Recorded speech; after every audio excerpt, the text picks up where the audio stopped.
Nós trouxemos para a nossa conversa, que eu vou escrever ali daqui a pouquinho, é a palavra humildade. Cabe perguntar o seguinte: humildade é uma virtude? É um bom sentimento? É alguma característica admirável numa pessoa? Aparentemente sim. Nós poderíamos usar esse termo para elogiar alguém. A pessoa é humilde, né? Mas ele também é usado no sentido, diz que uma pessoa é humilde porque é alguém que tem facilidade para aprender. Vamos escrever.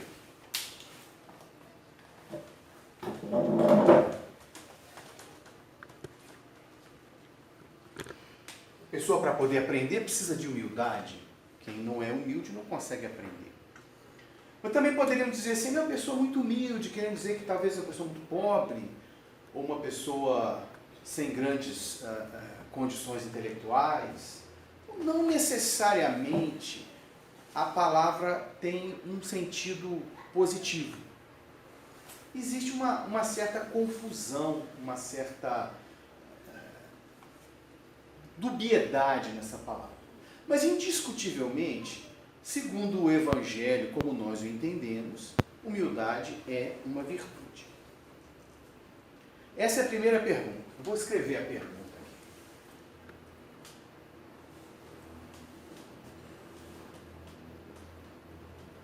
A segunda pergunta é essa aqui.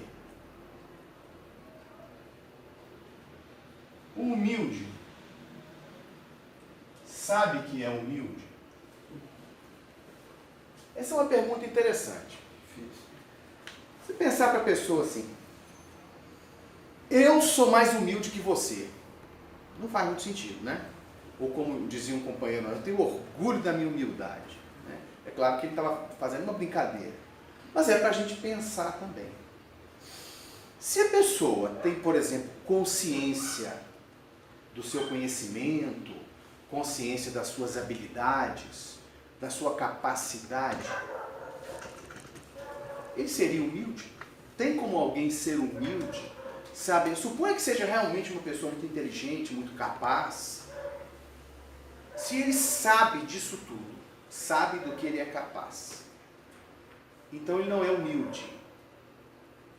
Mas será que a pessoa não conhecer o seu próprio potencial seria uma coisa ruim? Nós falamos tanto conhecimento de si mesmo, né? Uma coisa tão importante, tão associada à sabedoria. Então a pessoa que é humilde não pode saber das suas próprias virtudes. Tem alguma coisa errada nesse raciocínio, não tem? Lembra a seguinte frase?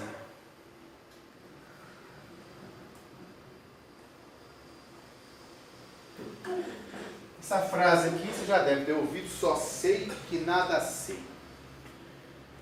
Está registrada como sendo sido pronunciada pelo Sócrates, filósofo grego, né, o pai da filosofia, seguramente, reconhecidamente, um dos homens mais sábios que já andou por este mundo. Um dos homens mais sábios que já andou por este mundo. E ele deixou essa frase registrada, pelo menos nos livros do discípulo dele, que era Platão, está escrito lá: só sei que nada sei. Então, apesar da aparente contradição aí, né? Se ele sabe que ele não sabe nada, ele sabe alguma coisa. Mas, evidentemente, é um jogo de palavras, que quer dizer: olha, eu não sei nada. Será que um homem como ele, que é o pai da filosofia, e reconhecidamente um dos homens mais sábios que já andou por esse mundo, realmente não sabe nada? Quer dizer, e ele ter consciência de que não sabe nada é bom. Mas eu acho que aí fica pior ainda, porque não só ele não sabe que ele sabe tudo, que ele é sábio, então ele sabe muita coisa. Então ele não só não enxerga o que ele sabe, como ele ainda acha que ele não sabe nada. Então ele está completamente iludido sobre ele mesmo. Não é estranho? Pois é, nós precisamos pensar uma coisa. A origem dessa palavra, a etimologia dela, nem sempre é etimologia. Tem gente que acha que a etimologia dá o verdadeiro sentido. Não é isso. Mas dá para a gente ver a história da palavra e ver como é que a ideia caminhou. Eu vou escrever um termo aqui, muita gente vai saber o que é. Quem gosta de jardim sabe o que é isso, né?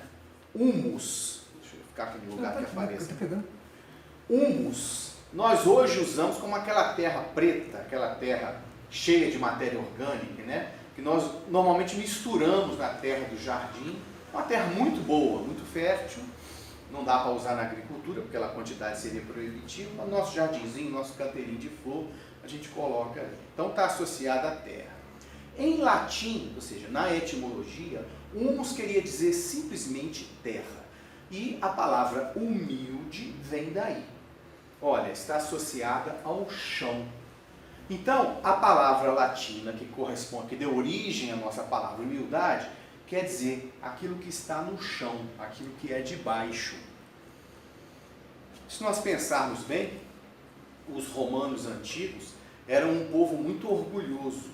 Eles acreditavam na virtude da força, na virtude da capacidade de, inclusive, submeter, porque eles tinham um exército muito poderoso, e eles tinham uma admiração pela força mesmo, pela energia que eles usaram para conquistar aquele império daquele tamanho e para manter aquele império. Eles acreditavam, inclusive, mesmo antes deles serem tão poderosos, eles sempre acreditaram na energia, na força, nessa atitude positiva e altiva. Então, a condição de quem era humilde era uma condição ruim, negativa. Então, ser grande, cabeça erguida, orgulhoso do que ele é algo positivo, é algo bom, é algo admirável, é uma virtude. Humilde é a condição de quem é baixo, de quem é inferior socialmente, economicamente, em termos de capacidades ou fisicamente, a condição de quem é humilde. Tudo isso mostra para nós. E veja bem, o que definia virtude para esses povos da antiguidade estava muito preso aos costumes. A própria palavra moral que nós temos em português, ela vem do latim mores, que significa os costumes. Então, como é que o romano definia o que é bom e o que é mal? O critério de bom e de mal, ou a definição da virtude, estava associada aos costumes. Isso é bom, você deve fazer isso, por quê? Porque todo mundo sempre fez. A palavra grega ethos, que deu ética em português, tem exatamente o mesmo significado. Então essas duas palavras são sinônimas, embora sejam usadas às vezes em contextos diferentes, elas são originalmente sinônimas. Para eles, o critério de bem e de mal vem dos costumes. Olha, os reformadores religiosos, os grandes líderes religiosos, podemos citar Jesus, podemos citar Moisés, podemos citar o Buda, podemos citar o Confúcio, que não foi exatamente religioso, mas é um homem que trouxe muito. O que esses homens trouxeram foi novos códigos morais, ou seja, novos critérios do que é bom e do que é mal.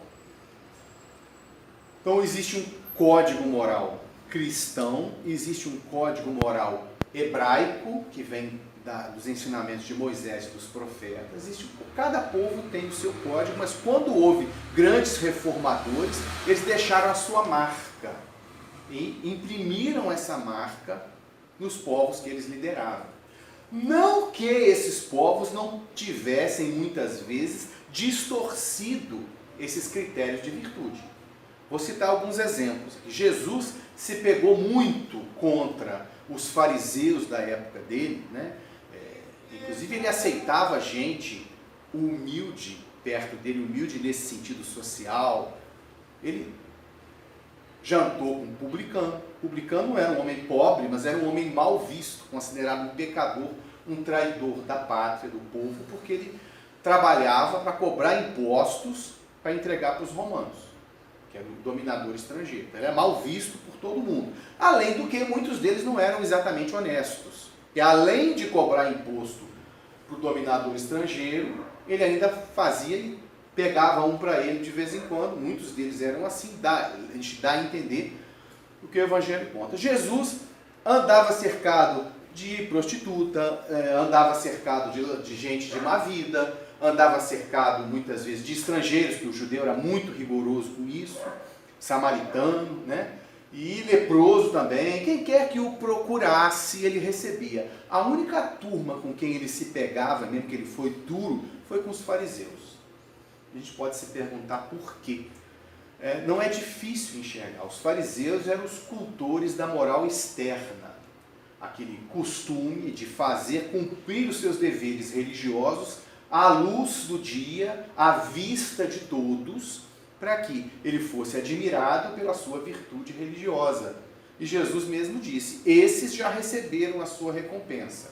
Tu, porém, quando orares, entra no teu quarto e fechando a tua porta, fala ao Pai no segredo, e o Pai que vê no segredo te dará a recompensa. Então, a relação com Deus, a verdadeira religião, não é para ser feita em público, não é para ser propalada aos quatro ventos, mas é para ser vivida na intimidade da criatura. Isso estava claro. Os fariseus faziam o contrário. E eles tinham, na época de Jesus, alguns costumes curiosos. Por exemplo, amar a Deus sobre todas as coisas, ou amar o teu Deus de todo o teu coração, de toda a tua alma, de todo o teu entendimento, de todo o teu espírito, de acordo com a tradução. Amar a Deus. Isso é um dever. Como é que na época de Jesus, já 1000 e tantos anos depois de Moisés, o que significava esse mandamento?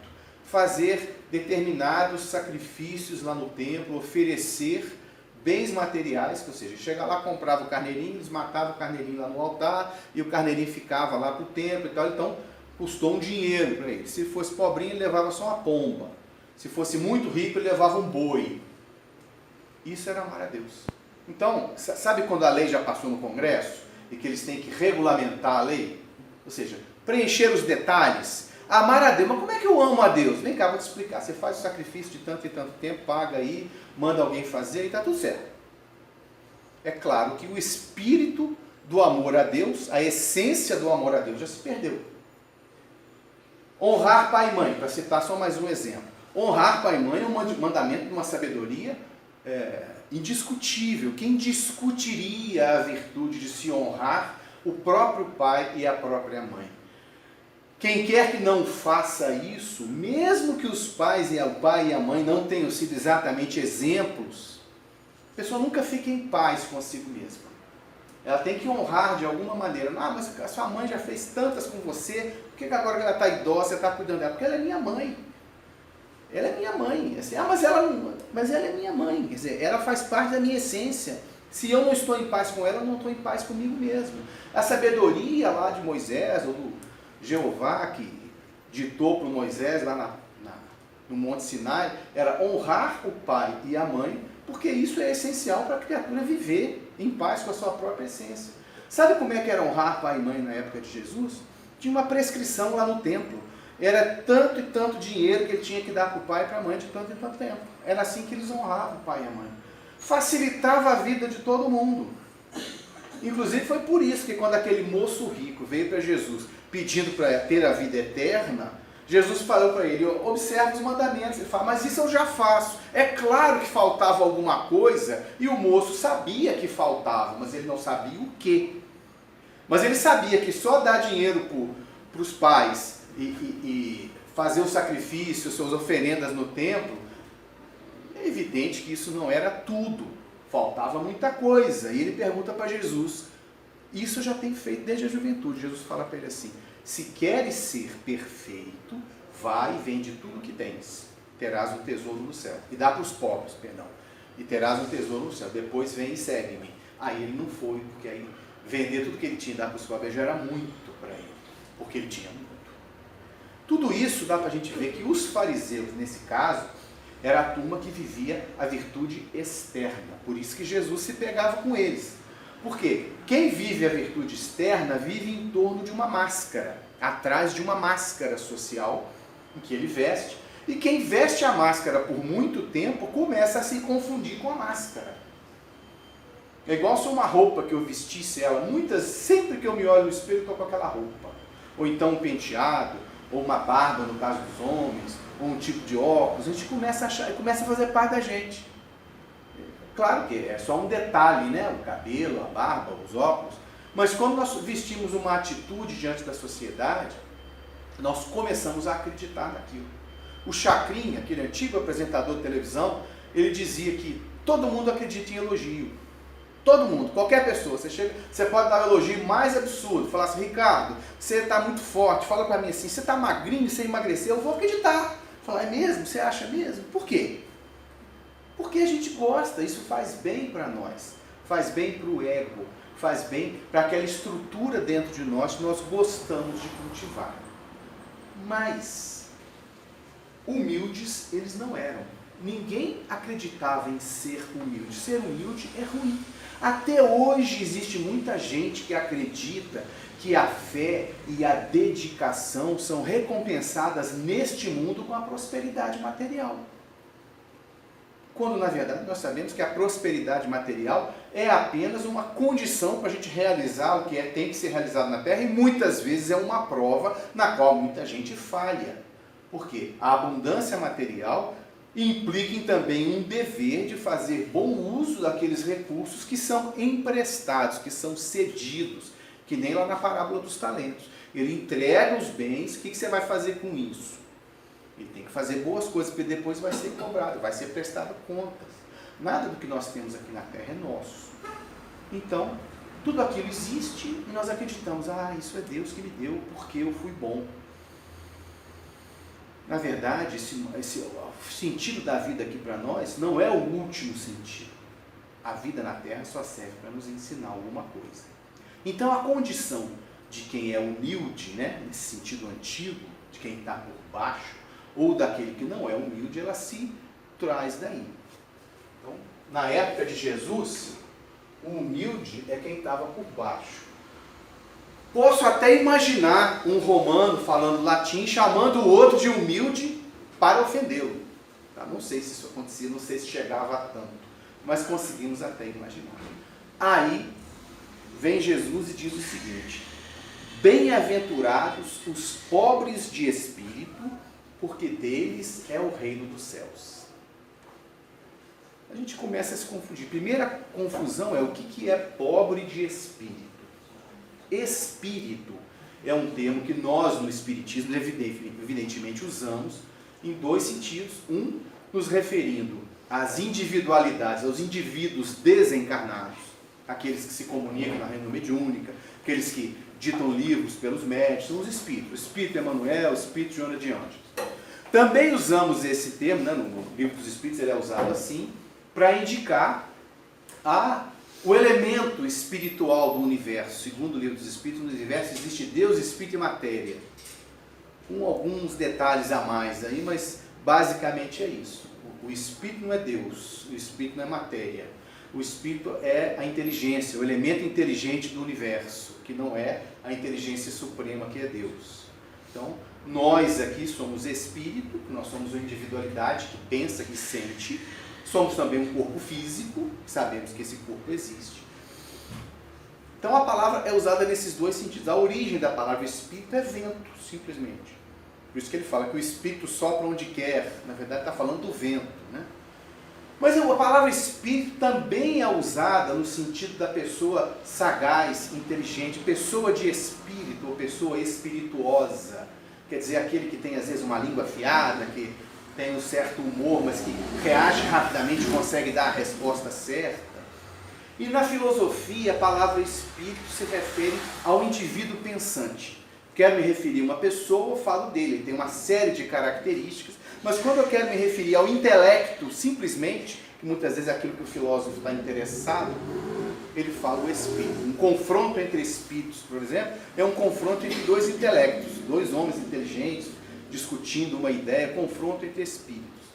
Então a palavra espírito tem esses sentidos todos, e quando Jesus fala pobres de espírito, ele está se referindo ao espírito no sentido da pessoa que tem presença, que aparece, que fala muito bem. Então talvez a coisa não esteja funcionando exatamente como nós imaginamos. Olha, pobre de espírito, então, para nós, é aquele que não aparece, que não se mostra necessariamente, que não gostaria de ser admirado, como lá os fariseus que praticavam as suas virtudes em público para serem admirados, eram admirados e acabava tudo por aí. O sentido verdadeiro da prática da virtude perdia-se, como Jesus disse. Nós acreditamos que quem pegou esse sentido da palavra aqui embaixo, Jesus não falava latim, né? Ele falava aramaico, provavelmente falava grego também, mas a palavra que vem aqui de baixo, quem pegou humildade, humilde, e virou de cabeça para baixo, foi ele. Porque ele, embora ele se conformasse com a condição política e social da época, ele disse, dai a César o que é de César e a Deus o que é de Deus, porque ele não tinha vindo a esse mundo para ser aquele Messias guerreiro, salvador, como muitos judeus esperavam que o Messias fosse, e muitos esperam até hoje. Ele não veio para transformar o mundo, porque ele sabia que os impérios do mundo vêm e vão, e a mensagem dele era para milênios, para orientar a humanidade por milênios. Então ele não ia, ele não faria sentido Jesus vir para libertar quem quer que fosse de opressão material, mesmo porque essa condição é transitória. Aquele mesmo imperador de Roma que oprimia o judeu e o outro, na encarnação seguinte certamente viria numa condição humilde. Quer dizer, ele ia ter que ser forçado a ser humilde porque as circunstâncias iam prender. Jesus não veio. Agora, quando se tratava de mexer nas convenções sociais que aprisionavam as pessoas, ele não tinha pudor de virar tudo de cabeça para baixo. Quando você chegar numa festa, não corre para sentar no primeiro lugar, está lá no Evangelho. Porque pode acontecer do dono da casa vir te pedir para ceder o lugar para alguém mais importante. Senta no último lugar, porque pode ser que ele venha para você, meu amigo, venha aqui mais para frente. Isso aí não é uma mensagem cheia de simbolismos, não. É uma recomendação que serve inclusive para hoje. Quando nós tentamos nos colocar nos primeiros lugares para sermos admirados, para sermos reconhecidos, pode ser que nós acabemos nos decepcionando com isso, porque vai te aparecer alguém que é mais capaz do que nós, mais reconhecido do que nós, com mais méritos do que nós, seja esse mérito um mérito real ou apenas uma dessas muitas ilusões que a sociedade cultiva, que estão ligadas àquela máscara de que nós falávamos há pouco, né? A aparência física, o patrimônio material, a posição dentro da sociedade, que muitos de nós cultivamos isso com muita dedicação. Na verdade, tudo isso vai ficar para trás depois que nós formos embora.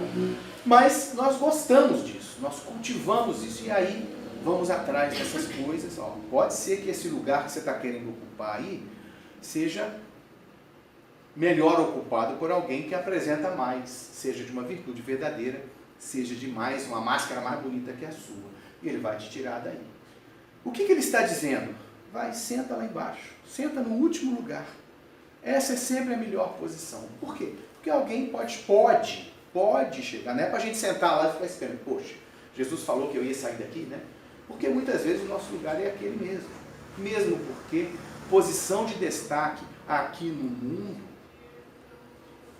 nem sempre é uma boa ideia. Nós gostamos, mas nem sempre é uma boa ideia.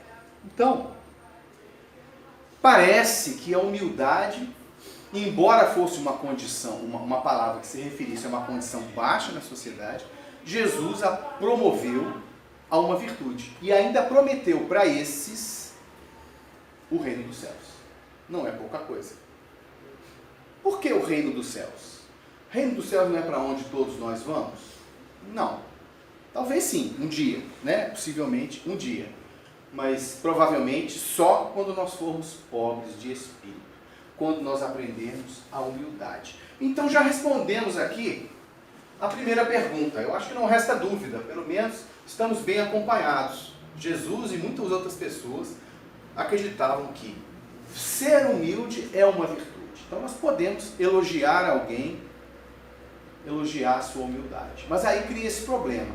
O que significa realmente ser humilde? Não querer aparecer? Isso nós estamos de acordo. Não manter orgulho, não manter a vaidade, isso aí está tudo certo. Agora vem a segunda pergunta.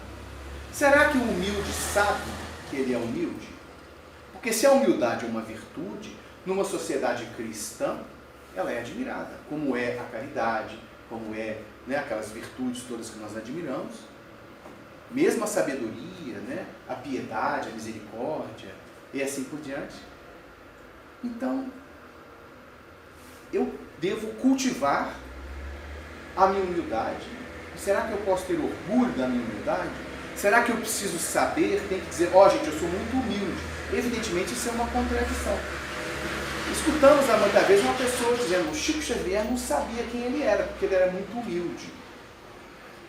E eu não gosto muito dessa visão, não. Ela não me parece muito correta. Porque um homem como ele, é claro que na condição de espírito encarnado, ele não tem plena consciência de todos os seus dotes espirituais.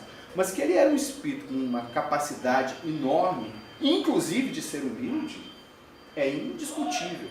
Porque se ele não fosse, muito facilmente ele teria caído nas muitas armadilhas que apareceram no caminho dele. Não foram poucas. Quem já leu alguma coisa sobre a vida dele, viu toda hora acontecia. Gente que queria pagar dinheiro para ele. Teve uma vez ofereceram para ele uma casa, uma fazenda para ele morar lá.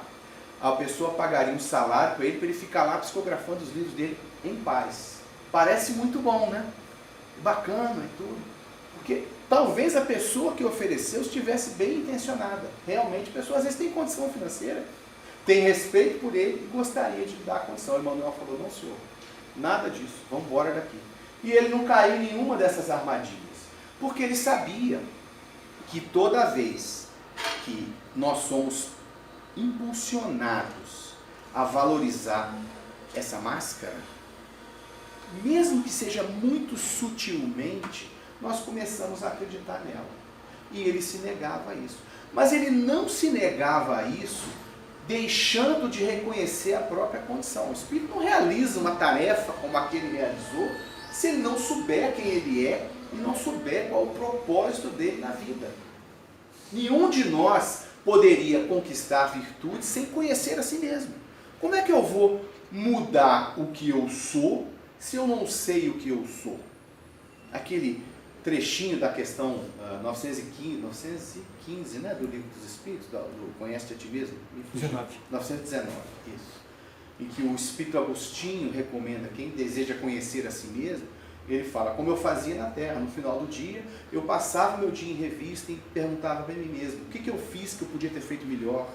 Em que eu deixei, prejudiquei, eu fiz fiz mal a alguém? E começar a avaliar as próprias atitudes, a própria sentimento, avaliar a própria conduta e as coisas que a vida propôs para ele, para entender as suas reações. E, veja bem, isso é um exercício de autoconhecimento. Se algum dia eu passar o meu dia em revista, com muita sinceridade, e a sinceridade consigo mesmo é uma coisa que nós precisamos exercitar. E eu chegar fazendo isso da maneira que Jesus recomendou, entrando no seu quarto, fechando a sua porta, sou eu sozinho, não estou conversando com ninguém, eu não tenho nada para provar para ninguém, só está comigo ali é Deus, e para Ele não adianta eu esconder, porque Ele sabe de tudo. Então, eu vou ter coragem de olhar para mim mesmo, se eu quiser. Uma vez olhando para mim mesmo, eu vou reconhecer, se algum dia eu olhar, puxa, hoje até que eu acertei, estou feliz porque fiz alguém feliz. Isso vai me deixar satisfeito comigo mesmo. Não vou me iludir muito, porque ainda é uma virtude que ainda não se consolidou. Acertei hoje, mas posso tropeçar amanhã de novo. Mas eu já estou sabendo mais a meu próprio respeito. Isso não significa que eu vou começar, nossa, ontem eu dei uma esmola, ontem eu ajudei a velhinha a atravessar a rua, ontem eu consegui não brigar com a pessoa que pisou no meu pé. Bom, eu não posso me iludir acreditando que já existe uma grande virtude conquistada. Aí é que nós conseguimos entender a frase do Sócrates. Não é que o Sócrates não soubesse quem ele era, mas ele conhecia muita gente que, conhecendo muito ou pouco, acreditava que sabia muito. Por mais que ele soubesse, por mais sábio que ele fosse, quanto ainda não havia que ele não sabia. O mais sábio dos homens que vive na terra nada mais é que um mendigo de luz e de sabedoria diante de espíritos de mediana condição. Diante, não vou dizer do universo inteiro, não, aqui na nossa região mesmo. Quantos espíritos que vieram para essa terra aqui, que deixaram um caminho de luz para trás. Nós olhamos para aquilo ali, quem eu sou diante dele, desse que é homem, que estava na carne como eu. Então o que o Sócrates sabia, que mesmo que ele soubesse muito, ainda havia muito mais por conhecer. Essa é a condição do humilde. E é por isso que os pobres de espírito vão herdar o reino dos céus. Porque se eu não reconhecer a minha condição de aprendiz, a minha condição de espírito ainda muito rasteiro, que estou começando a caminhar para a luz, eu não vou caminhar. Então, vou ficar que nem um fariseu, que acredita muito numa virtude externa, que na verdade não nos leva a lugar nenhum, que é uma grande ilusão, e continua vivendo, como Jesus disse para eles, como um túmulo caiado por fora e cheio de podridão por dentro. Por fora, muito bonito. Por dentro, um corpo em decomposição. Em decomposição porque ele está abandonado lá dentro. E o que está dentro dele não está sendo visto, não está sendo desenvolvido, não está sendo trabalhado, não está sendo nem mesmo questionado. Por fora, aquela máscara perfeita. Ao desencarnar, a expressão não é nem de nenhum espírita, é de um grande teólogo católico, Tomás de Aquino. A alma está nua diante do Criador. A morte é a grande reveladora. O que os espíritos estão dizendo é: não espera a desencarnação. Começa a olhar de uma vez.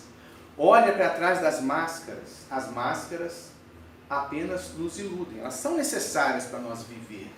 Nós precisamos, por exemplo, de uma aparência física razoável. Natural que a pessoa cuide da aparência e da saúde. Por quê? Nós não vamos ficar aqui enfeiando o mundo. É preciso que nós busquemos também estruturar a sociedade. Existem funções na sociedade, algumas são mais de destaque mesmo. É necessário haver liderança, haver governo, tem que ter uma chefia aqui ou ali, é claro. Mas isso não significa que alguém, porque ocupa um posto dessa ou daquela condição, seja melhor. O próprio Jesus disse: se alguém quiser ser o maior, que seja servo de todos. E se alguém quiser ser o primeiro, que seja o seu escravo. Mais uma vez ele invertia as nossas convenções sociais, tudo botava de cabeça para baixo. Olha, como é que nós fazemos em casa? Alguém tem filho aqui? Filho assim, criança ou adolescente? Ninguém? Já teve? Tá. Perguntar uma coisa para a senhora. Seu filho está com fome. Tem pouca comida. Quem que come? Ele ou a senhora? Seu filho está doente. A senhora está muito cansada no meio da noite. Está passando mal. A senhora vai descansar ou vai cuidar do seu filho? Está faltando dinheiro. A necessidade de quem que vai estar em primeiro lugar? Agora eu pergunto, quem que manda na sua casa? Na minha sou eu. Quer dizer, minha mulher, depois dela sou eu. Posso falar, depois ela olha o vídeo aí. Na verdade, quem é o maior na nossa casa? Somos nós. O maior no sentido, quem é responsável pela coletividade? Quem lidera? Quem chefia? É evidente que é o adulto, porque a criança está ali para ser guiada, para ser educada, para ser dirigida, inclusive, para o caminho do bem. Agora, nós somos servos deles, porque as necessidades deles estão em primeiro lugar. Qualquer um de nós daria tudo, daria sua saúde para recuperar a saúde do filho. Mas quem manda somos nós, porque é claro, se a criança manda, se o adolescente manda, se o filho manda, a casa vira de cabeça para baixo. Ele vai querer ir para a escola, ele não tem ainda maturidade, quer dizer, alguns até têm, mas são espíritos muito amadurecidos, que já aparecem isso desde pequeno. A maioria, nós mesmo quando éramos crianças, eu não precisa ir à escola, você vai se você quiser, então eu não vou. Não, você não precisa comer arroz e feijão, não pode comer só sorvete e doce de leite. Ele vai querer. Daqui a pouco ele vai estar se sentindo mal, porque ele ainda não tem maturidade para compreender as necessidades da alimentação correta, da educação no mundo. Não tem. E a nossa responsabilidade é essa. Nós estamos, inclusive, vivendo uma época em que esses valores estão em transformação, né? A transição planetária. Então, muita gente questiona esses valores e a gente tira aquela família tradicional, que era muito rígida em muitos aspectos, era muito opressora, principalmente para a mulher, mas também para os filhos, né? O filho não podia questionar o pai. Estou falando de décadas atrás, né? Isso já está fora de moda. Nós tiramos esse modelo, mas ainda não podemos nada no lugar. Então hoje está muita gente, eu sou professor, sou educador também, eu sei como é que é. As pessoas não sabem muito bem como agir. Eu sei que eu não posso bater, espancar meu filho achando que estou educando, né? Eu não posso gritar dentro de casa, querer impor uma disciplina militar, achando que eu estou criando ordem.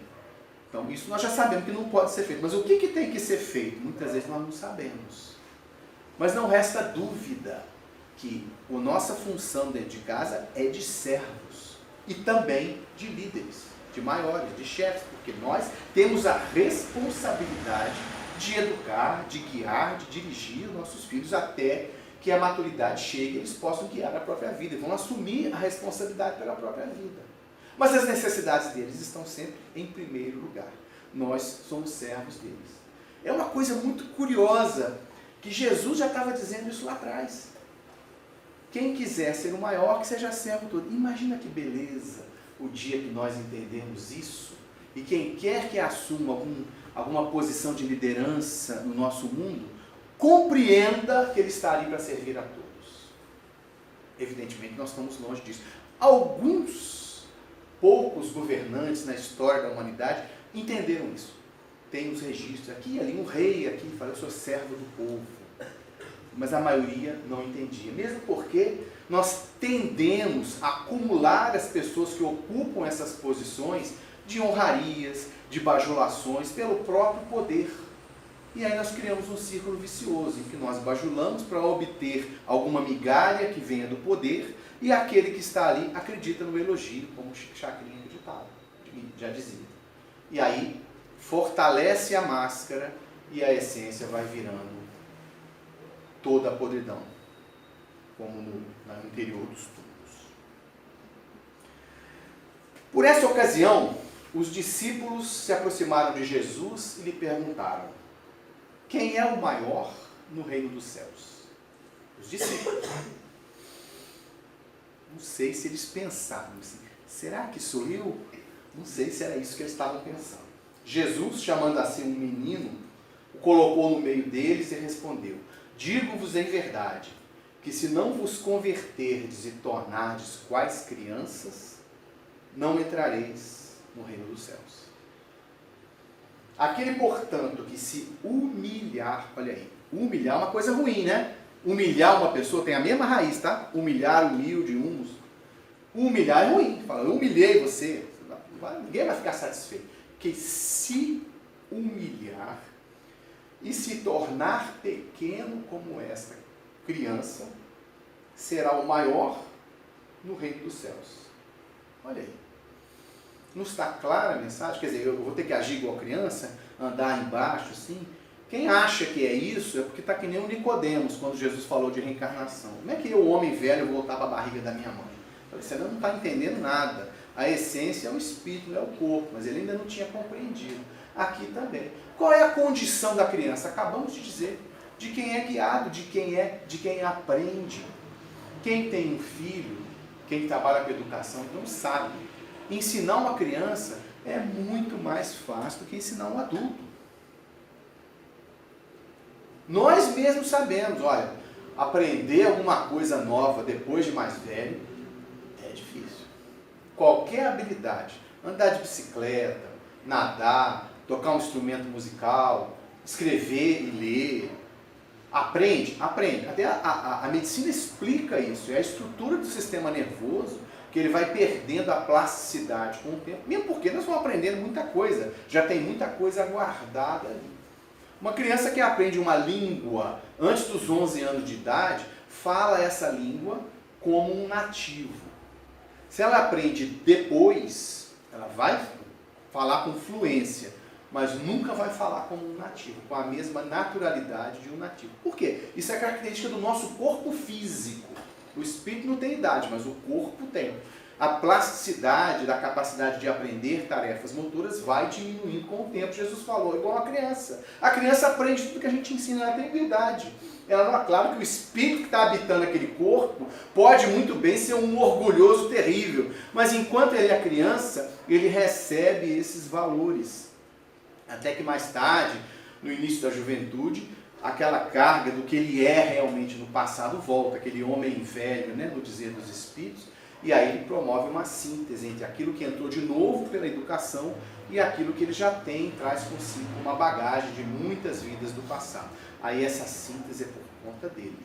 Aí vem aquela parte individual que ninguém, nem o próprio Jesus, pode fazer por nós. É a autoeducação, a autotransformação, o autoaprimoramento. Mas para poder receber o ensinamento, nós precisamos nos colocar como uma criança. Tem uma outra passagem que eu adoro, sabe? Também está em Mateus capítulo 20. Então a mãe dos filhos de Zebedeu, para quem não sabe, o filho de Zebedeu era o João e era o Tiago maior. Para quem está assistindo aquela série lá do Netflix, muita gente está assistindo, né? The Chosen. Aquilo ali é ficção histórica, né? A parte que aparece nos evangelhos está de acordo com o texto, mas o restante, toda aquela circunstância, eles criam, né? Então, só para a gente saber que é a circunstância, mas esses personagens aparecem lá toda hora. Tem muita gente que me fala, agora eu estou me interessando mais, estou querendo saber, começou até a ler o texto evangélico mesmo, para ver onde que estava. Então a mãe dos filhos de Zebedeu era esposa, mãe dos filhos, a esposa do Zebedeu, mãe de Tiago e João, que eram discípulos de Jesus, que eram muito jovens, inclusive. Ela se aproximou dele com seus 2 filhos e o adorou, dando a entender que ele queria pedir alguma coisa. Disse-lhe ele, que queres? Jesus sempre perguntava, né? Ele já sabia o que ela queria, mas ele fazia questão que ela expressasse. Igual que ele chegava um cego, Jesus, o que você quer, meu filho? Quero enxergar, Jesus. Ah, tá bom. Então, o que queres? Aí ela respondeu, manda, disse ela, que esses meus 2 filhos tenham assento no teu reino, um à tua esquerda e o outro à tua direita. Gente, mas é muita arrogância dessa mulher, né? Por outro lado, é uma mãe, né? O que ela podia fazer? Eles não entendiam o que era esse reino de que Jesus falava. Pelo menos nessa época, não entendiam. Eles achavam que ele ia fundar um reino mesmo, que ele ia fundar ali um país, ia construir um exército, construir um governo, que talvez, né, se expandisse mais para frente, tomasse ali, conquistasse terra dos romanos, dos persas, dos egípcios. E qual é o lugar mais importante naquele reino tradicional? Quem senta à direita e à esquerda do rei. São os ministros mais importantes. O rei era Jesus, isso todo mundo sabia. Então, eu queria que meu filho sentasse do lado direito e do lado esquerdo. Aí o que Jesus responde? Não sabes o que pedes. Eu adoro isso, né? Não sabes o que pedes. Olha o que ele diz. Podeis vós ambos beber do cálice que eu vou beber? Gente, ela está querendo posição de destaque para o filho. Quem pensa na posição de destaque só pensa na honraria, na gratificação para o orgulho, na exultação do ego, daquela máscara de que nós falávamos há pouco. Eu estou aqui sentado ao lado do rei, eu sou importante. E ainda vou receber bajulação de um monte de gente que vai fortalecer e reforçar essa minha ilusão. Mas ninguém pensa naquela obrigação de ser servo de todos. Olha, gente, sentar ao lado de Jesus. Se Jesus ia para a cruz, o que vai sobrar para o ministro dele? Podeis vós ambos beber do cálice que eu vou beber? Aí é que é legal, olha, a resposta deles, que ele olhou para os 2, vocês conseguem beber do cálice? Eles falaram, podemos, os 2.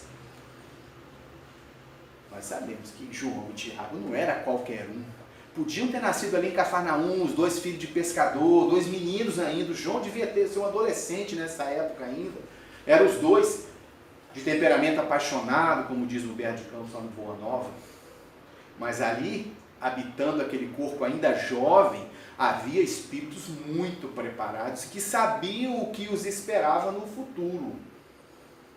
Nós sabemos, depois de anos de dedicação, Tiago morreu apedrejado, como Estevão morreu em Jerusalém. E João não chegou a morrer, mas eles tentaram executar ele, segundo a tradição, mergulhando ele numa bacia de óleo fervente, da qual ele saiu ileso. Pelo menos é o que diz a tradição cristã. Jesus pergunta para eles, vocês podem beber o cálice? Eles sabiam que podiam. Então eles responderam, podemos. É certo que bebereis o cálice que eu beber. Jesus já sabia da história toda nesta hora. Mas, pelo que respeita a sentar à minha direita ou à minha esquerda, não cabe a mim vos conceder. Isso será para aqueles a quem meu Pai o tem preparado. Aí a reação. Ouvindo isso, os 10 outros apóstolos se encheram de indignação contra os 2 irmãos. Como que você fica pedindo isso, né? A gente também queria, mas a gente não teve coragem. Você foi lá e pediu, né, aquela disputa, quer ser maior um pouquinho.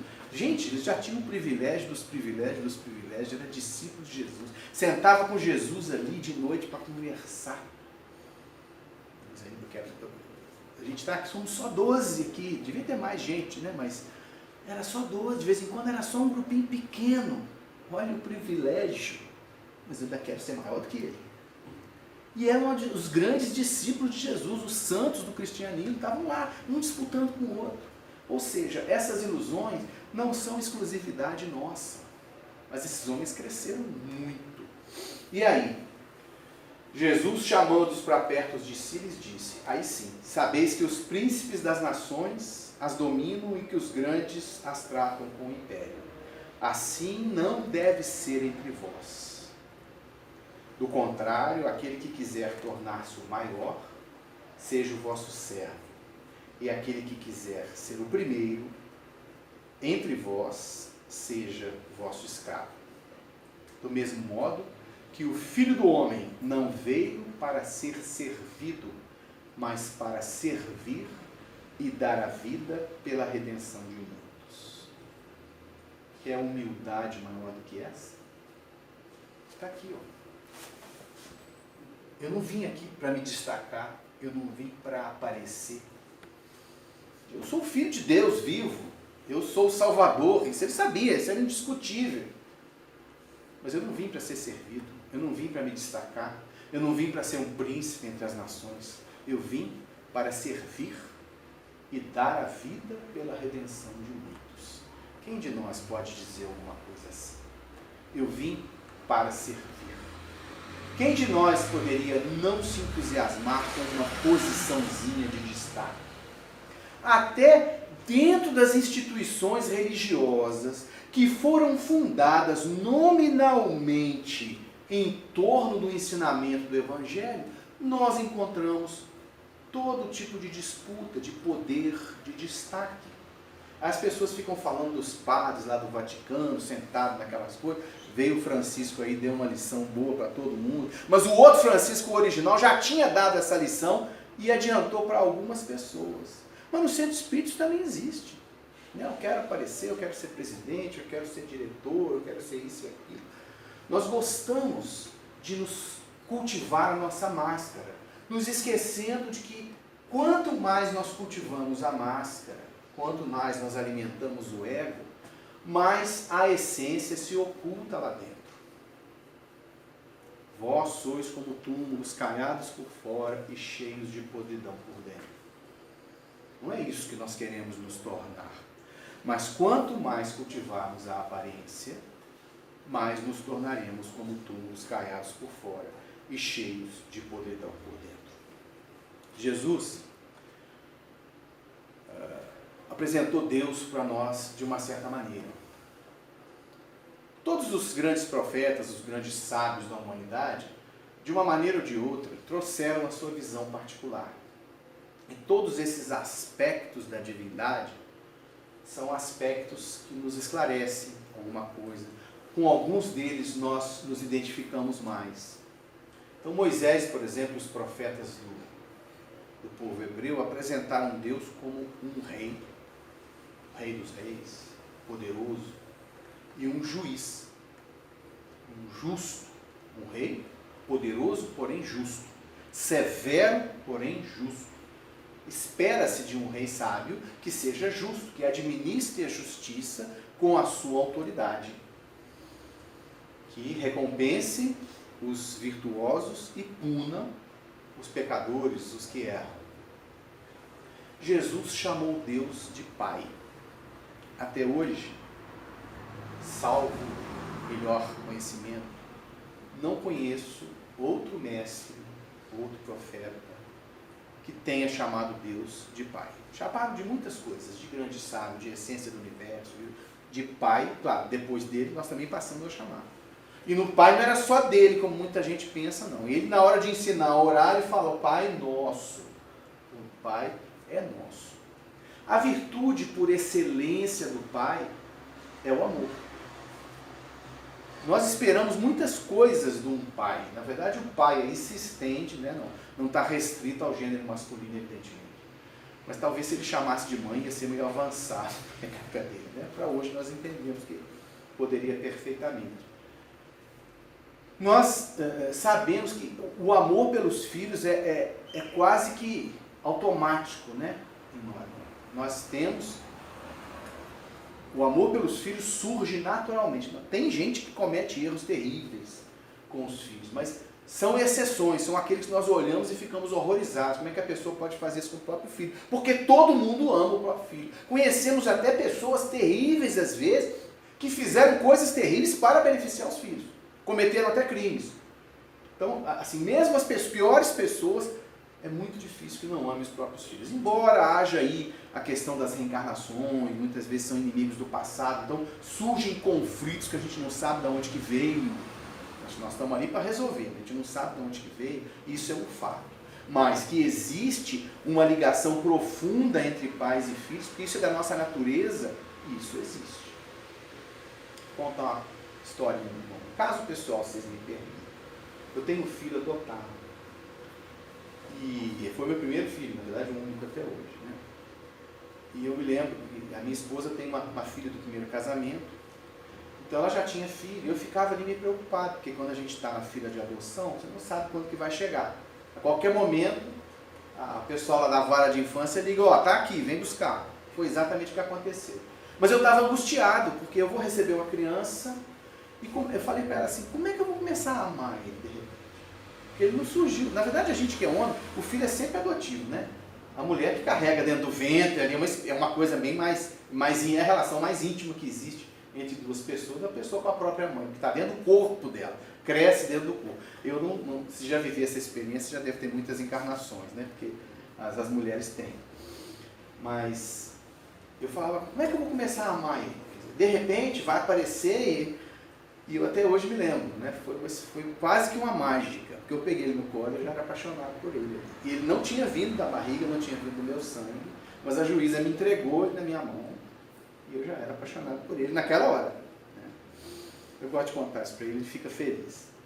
Mas por que eu estou dizendo isso? Porque nós sabemos que essa condição de pai, de mãe nesse mundo, é a condição que se espera mais do que qualquer coisa. Tem pai ignorante, tem pai relapso, tem pai egoísta, tem mãe narcisista, tem mãe preguiçosa, mas que não ama é muito difícil. Porque nós não conseguimos fazer o melhor, porque nós temos cheio de limitações.